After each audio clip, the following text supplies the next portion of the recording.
Hey guys, Jonathan from Mr. Cavaliere here. So today I'm going to teach you 4 different pocket square folds that you can use in a variety of occasions. Okay, so first things first, I actually want to talk about the pocket square itself.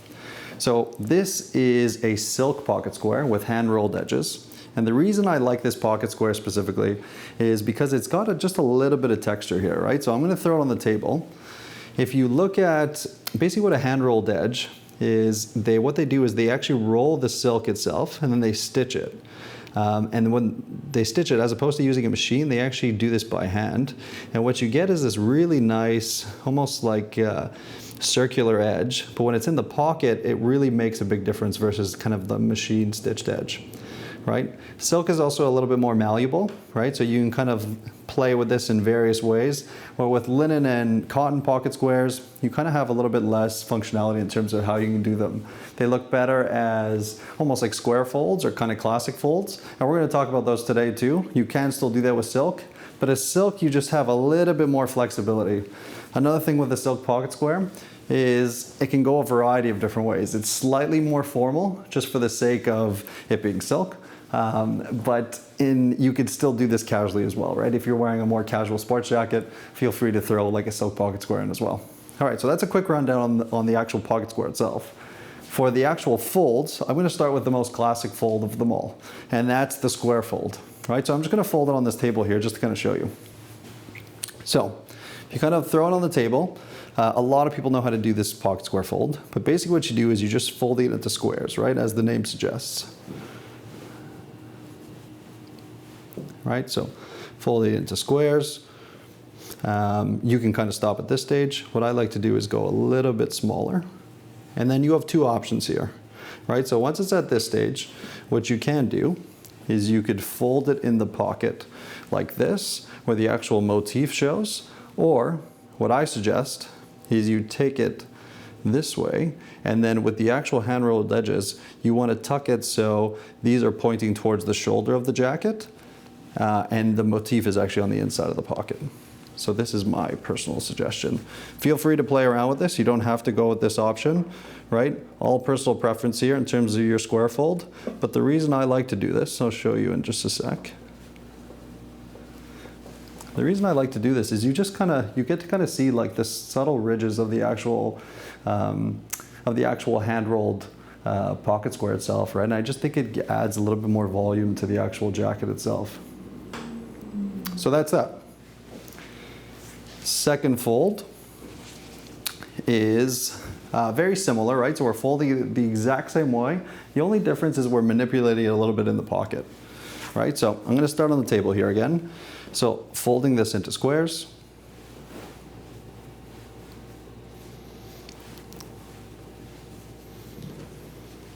And then still using the edges on the outside of the pocket square, right? But when we tuck it in, we're going to manipulate this just a little bit, right? So for the actual points, always pointing those specifically towards the shoulder. Tucking it in here a little bit. And then at this stage, what you want to do is basically just take the points and you want to separate them a little bit. And when you separate the actual points, you kind of get like these interesting, you almost get these little pieces kind of sticking out a little bit. And you almost get these like points kind of situated quite nicely. All right, so you almost get these almost like little diamond peaks that kind of look like mountains.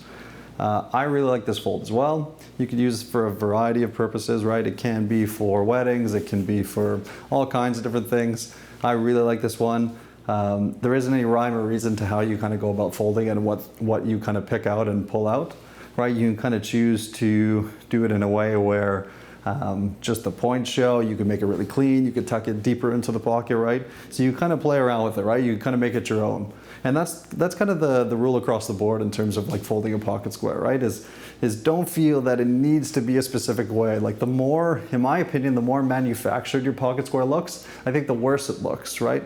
A pocket square should just be something you kind of throw in, you play around with it for a second or two, you get it to where you like it, and then away you go, you're out the door, right? The more you play around with it, the more I think it kind of takes away from your style. Okay, so that's number 2. Number 3 is the puff, right? So what you do here is I'll lie this back across the table. All right, so what you want to do is you basically take it from the middle, and then with your opposite hand, you kind of want to grab this almost in the center of the pocket square somewhere. And then at this stage, what I like to do is I do a little twist, right? Just kind of give the silk a couple different ripples here. And then you want to tuck the actual edges inside of the pocket here, okay? So you tuck those in.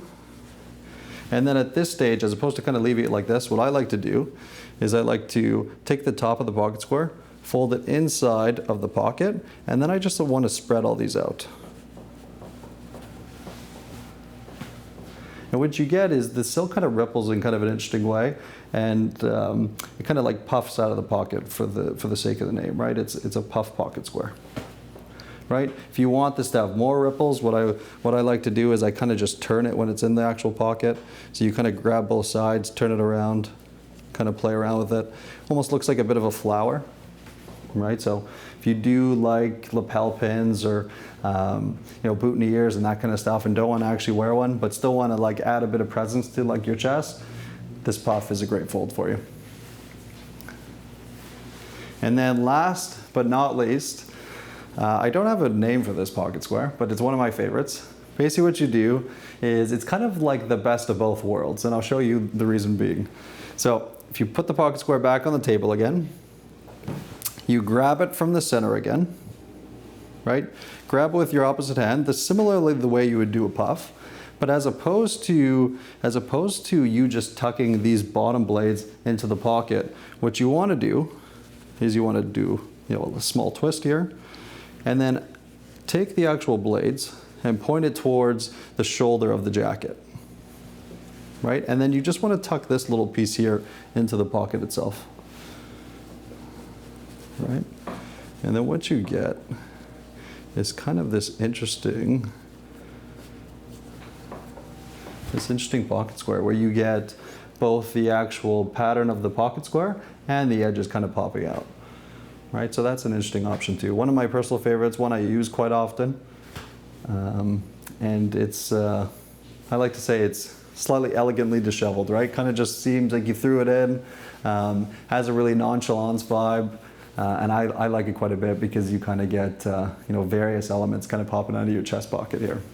So those are 4 different pocket squares that you can use for a number of different occasions. Obviously play around with them, see which one you like personally. But these 4 pocket squares are pretty much the only ones you really need to know how to do, and can get you a long way in terms of dressing up and using a pocket square in some fun ways.